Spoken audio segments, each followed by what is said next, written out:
नमस्कार, शुभ संध्या। आज 25 मई मंगलवार है और हम लोग एक एपिसोड चला रहे हैं, एक श्रृंखला चला रहे हैं जिसमें जीना इसी का नाम है शीर्षक से हमारे अभी तक 4 एपिसोड हो चुके हैं। आज 5वें एपिसोड का नंबर है जिसमें निश्चित रूप से आज का दिन, जैसा सुबह अगर आपने फेसबुक और मेरे व्हाट्सएप देखे हों ग्रुप, तो आज का दिन संकल्प दिवस है। ये संकल्प दिवस क्या है? आज मेरे आध्यात्मिक गुरु परम आदरणीय डॉक्टर हुकमचंद जी भारिल्ले साहब का 86वां जन्म दिवस है।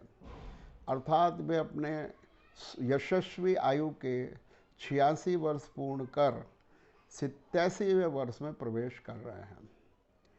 तो मेरे लिए तो ये विशेष दिन है क्योंकि सन 1985 यानी आज से लगभग 36 साल पहले जब मेरा पहली बार उनका नाम सुना, उनसे परिचय हुआ, उनके बारे में जाना, तो धीरे से उनके प्रवचन सुने, फिर उनसे मिले और आज ये इतना लंबा समय हो गया है कि निश्चित रूप से जो एक नई दृष्टि मिली तत्व को समझने की, तत्व के मर्म को समझने की, वो मेरे लिए बहुत लाभदायक रही। और न केवल मेरे लिए बल्कि हमारे कई मित्र हैं, कई परिचित हैं, वो भी हैं, और इसके साथ साथ हजारों लाखों लोग तो उनके फैन है ही। मैं यहाँ पर उनके बारे में बहुत ज़्यादा बात करने के लिए नहीं हूँ। मैं तो ये कहना चाहता हूँ कि डॉक्टर भारिल का जन्म एक बहुत छोटे से गांव में एक मध्यम वर्गीय परिवार में हुआ।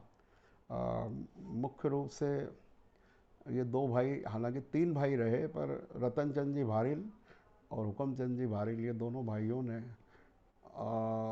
बहुत छोटे स्तर से प्रारंभ करके और बहुत बड़ी प्रगति की। इतनी प्रगति की कि पूरे विश्व के पटल पर छा गए हो। उसकी वजह उनकी अथक मेहनत और तत्व के प्रति दृढ़ श्रद्धान और खोजी वृत्ति रही। तो उनके दिवस पर याद करना, उनके दिवस पर कोई नई चीज़ सीखना, वो आज के विषय को मैं लेना चाहता हूँ। ये संकल्प दिवस इसलिए नाम पड़ा कि डॉक्टर भारिल के जो गुरु हैं, जिनसे उन्होंने तत्व सीखा, जाना, दृष्टि अपनी बदली, वो हैं पूज्य गुरुदेव श्री कान्जी स्वामी, आध्यात्मिक क्रांति के जनक इस युग के। तो 1956 में उनके बारे में डॉक्टर साहब ने सुना और उसके बाद 57 से उनके साथ हो गए और लगातार लगभग 45 साल तक सोनगढ़ में उन्होंने वो तत्व प्राप्त किया। और फिर उसके बाद उसी समय से आजीवन तत्व प्रचार में, आत्मज्ञान में लगे हुए हैं। तो जब 1980 में, नवंबर 1980 में जब गुरुदेव श्री का देहावसान हो गया, देह परिवर्तन हो गया, उस समय उन्होंने संकल्प लिया था डॉक्टर हुकमचंद भारिल साहब ने कि जब तक मेरे शरीर में खून की एक भी बूंद है तब तक मैं जिनवाणी के प्रचार में अपना सब कुछ लगा दूंगा। और ये बात उन्होंने पूरी तरह निभाई है और आज भी निभा रहे हैं। उनका पूरा जीवन जिनवाणी के प्रचार प्रसार में, आत्म ध्यान में, विश्लेषण में पूरी तरह लगा हुआ है। और हम जैसे तो अब मध्यम श्रेणी के लोग हो गए, पर अभी नए बच्चों में भी और नए युवकों में भी, नई पीढ़ी में भी वो पूरा तत्व को पहुंचा रहे हैं। एक बहुत बड़ी पीढ़ी तैयार कर दी है। उनका जो टोडरमल स्मारक भवन जयपुर में है, वहाँ पर जैन सिद्धांत महाविद्यालय चलता है। उसमें अब तक लगभग 500-600 शास्त्री पंडित तैयार हो चुके हैं जो पूरे विश्व में फैले हुए हैं। तो कहने का आशय ये है कि इस जिन धर्म के प्रचार प्रसार में अगली पीढ़ी भी तैयार है।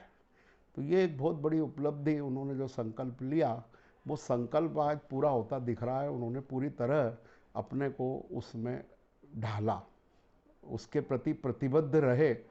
और बहुत सारी बातें हैं उनके बारे में कहने की, पर एक बात ज़रूर है कि वो इतने महान और अंतर्राष्ट्रीय विद्वान हैं, जैन धर्म के मर्मज्ञ हैं, और ऐसा कोई घर नहीं होगा जहाँ उनकी सीढ़ी नहीं चलती हो, उनको जानते नहीं हो।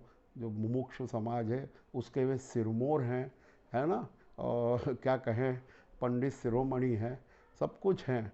तो वहाँ मैं ये कहना चाहता हूँ कि इसके बावजूद उनमें जो सरलता मैंने देखी, मेरे जैसे व्यक्ति, जब मैंने उनसे कहा कि मैं स्थानकवासी समाज से हूँ, तो वो बहुत खुश हुए कि चलिए आपने कोई जिज्ञासा है। और मेरी उनसे कई व्यक्तिगत मुलाकातें हुई है, जबकि वो बहुत व्यस्त रहते हैं, बहुत सीमित समय उनके पास होता है। पर मेरा ऐसा सौभाग्य रहा, वो मेरा ही नहीं, मेरे छोटे भाई, इवन टीसी जैन साहब, इवन लड्डू लाल जी साहब, ऐसे इन सब के साथ, पारस जी साहब, उनके साथ व्यक्तिगत बातें करने का हमको मौका मिला। तो ये सब मैं इसलिए नहीं बता रहा हूँ कि उनका मुझे कुछ बात कहना है, मैं तो कह रहा हूँ इतने बड़े व्यक्ति होते हुए भी उन्होंने नए व्यक्तियों को उनकी शंकाओं का समाधान करना, जिज्ञासाओं का समाधान करना, ये उन्होंने किया। और आज ये स्थिति है कि हम लोग वाकई में जो चूँ भी थोड़ा बहुत हमको तत्व समझ में आया है, कोई हम ज़्यादा कोई दावा तो कर नहीं सकते, पर वाकई में लगता है उसी की वजह से आज ये जो 2 साल का कोरोना काल होने आ रहा है धीरे धीरे, उसमें हमको ज़रा सा भी भय नहीं लगा, क्योंकि हम तत्व के प्रति श्रद्धान को दृढ़ करने का प्रयास कर रहे हैं। और वो जो बातें चलती है, कई बार हमारे इस लेक्चर में भी आई होगी, क्रमबद्ध पर्याय, निमित्त उपादान, निश्चय व्यवहार है, ये सारी जो बातें हैं ये हमने डॉक्टर साहब से ही सीखी। और उनकी करीब करीब 70 किताबें हैं और 45-46 लाख की संख्या में छप चुकी है। और वो करीब 30 से अधिक बार विश्व भ्रमण कर चुके हैं, विदेश जाते हैं हर साल एक बार और तत्व प्रचार के लिए, और 2 महीने का उनका विदेश दौरा रहता है। तो वो सब बातें मैं इसलिए कह रहा हूँ कि इतने बड़े होते हुए भी उनमें जो सरलता का गुण है, अपने लक्ष्य के प्रति जो उनके प्रतिबद्धता है, वो बहुत ही महत्वपूर्ण है, वो हमारे लिए बहुत काम की। अब बात आ जाती है कि ये संकल्प, अब ये संकल्प शब्द को पकड़ते हैं आज अपन थोड़ा सा। देखिए, इच्छा होना और इच्छा शक्ति होना दोनों में अंतर है। लोगों में इच्छा की तो बहुत बहुतायत है, पर इच्छा शक्ति का अभाव है, दृढ़ संकल्प का अभाव है। इच्छा तो सबकी है, तो इच्छा को संकल्प में कैसे बदलें, या संकल्प में अगर आप बदलेंगे तो ही आप कुछ प्राप्त कर पाएंगे, ये एक बड़ी बात मैं आज यहाँ कहना चाहता हूँ, आपके बीच रखना चाहता हूँ। सबकी, जैसे अपन सामान्य बात करें, सबकी इच्छा होती है कि मैं एक बहुत बढ़िया आदमी बनूं, मेरा स्वास्थ्य अच्छा रहे, मेरे पास अच्छा खासा पैसा हो, मेरे को अच्छा पद मिले, मेरे को समाज में सब माने, मैं अच्छा रहूं। तो ये इच्छा सबकी इच्छा होती है। मेरे को कहते हैं साहब हम भी बहुत घूमना चाहते हैं आप जैसा, हमारी भी बहुत इच्छा है। तो इच्छा तो भाई हर प्राणी में पाई जाती है, पर उस इच्छा के लिए प्रतिबद्ध होना, उसके लिए त्याग करना, उसके लिए कीमत चुकाना, ये ज़रा फिर गड़बड़ हो जाता है। सब कहते हैं हमारी भी बहुत इच्छा है, सब हम ऐसा करें। तो इच्छा मात्र होने से ही कोई सी समस्या हल नहीं हो जाती। इच्छा ही पूर्णता नहीं है। आपकी अगर इच्छा है तो उसको जब तक आप संकल्प में नहीं बदलेंगे तब तक वो प्राप्त नहीं होगा।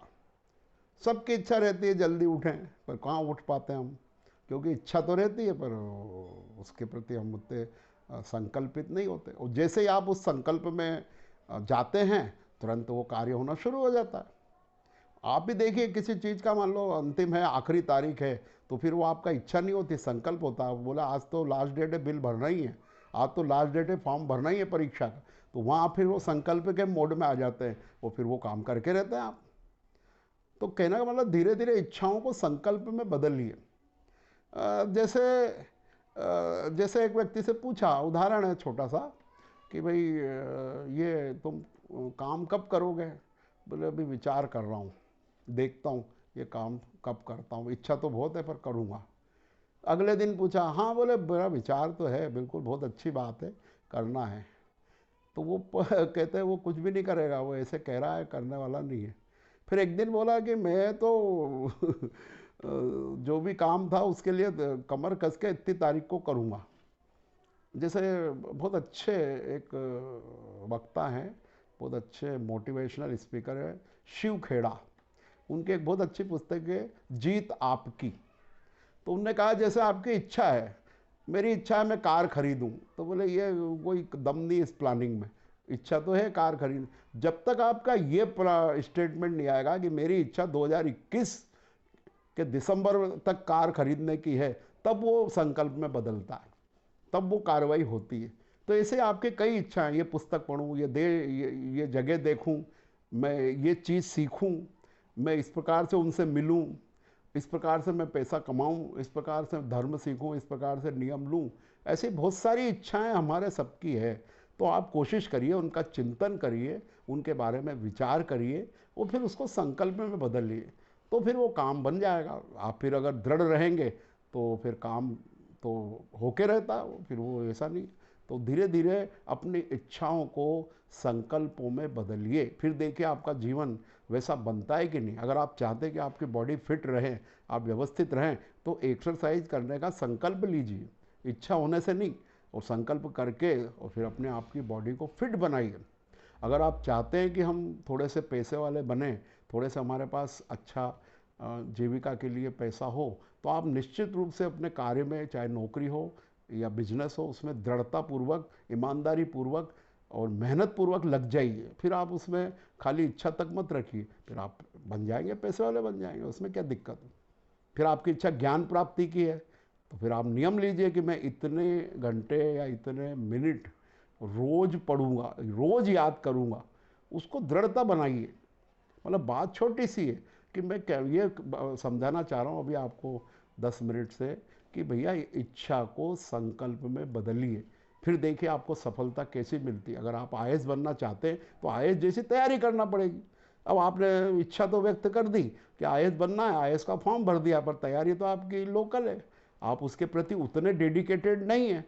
आप अन्य काम भी सब करना चाहते हैं, चाहते टीवी भी देखूं, मोबाइल भी चला लूं, एक आध पिक्चर भी देखे हूँ, समाज में भी घूमे हूँ, और फिर आईएएस बन जाऊँ, तो ये कैसे होगा। उसके लिए आपको ये सब त्याग करना पड़ेगा। हाँ, मेरे मित्र हैं जो अभी कमिश्नर के पद से रिटायर हुए, हम बचपन के दोस्त हैं। तो उनके बच्चे पहले तो आईआईटीएन बने, इंडियन इंस्टीट्यूट ऑफ लॉ से ग्रेजुएट भी हुई उनकी लड़की, पर उनकी इच्छा थी आईएएस बनने की, तो फिर वो आईएएस की तैयारी में लग गए। तो जब उनके घर में मिलने जाता था दोस्त के, तो वो मेरे को मिलते ही नहीं थे। मैंने कहा यार दोनों बच्चे कहाँ हैं? बोले उनके ऊपर कमरे में हैं और वो 10-15 घंटे 16 घंटे पढ़ाई कर रहे हैं। इवन वो नीचे ही नहीं आते थे, उनका भोजन पानी भी ऊपर भिजवाया जा रहा है, तब जाके वो उनका सिलेक्शन हुआ एक का, और एक का होने वाला है। तो देखिए आप, you have to pay the price, you have to sacrifice. ऐसा थोड़ी है कि आप कुछ भी करें भी नहीं और चीज़ें मिल जाए। लोगों को इच्छा तो बहुत है, कोई हमको ले जाए, कोई फ्री में ये चीज़ दिला दे, कोई सुविधा से होगी तो देखेंगे, ऐसे लोग पड़े रहते हैं। ऐसा कहते हैं ना कि इंतजार करने वाले को वही मिलता है जो प्रयास करने वाले छोड़ देते हैं। आप प्रयास करिए। एक छोटा सा उदाहरण दे के ये आज का अपन पूरा करते हैं कि अभी परसों ही आचार्य महाश्रमण जी इंदौर आए। अब उनका विहार का कार्यक्रम था, लगभग हमको 8 बजे की सूचना थी। हम उसके हिसाब से 8 बजे पोरवाल भवन पहुंचने की तैयारी से पहुंचे, पर पता लगा वो तो अभी बहुत दूर है भाई, अभी तो फूटी कोठी नहीं पहुंचे। अब हमारे पास एक रास्ता ये था, हम इंतजार करते।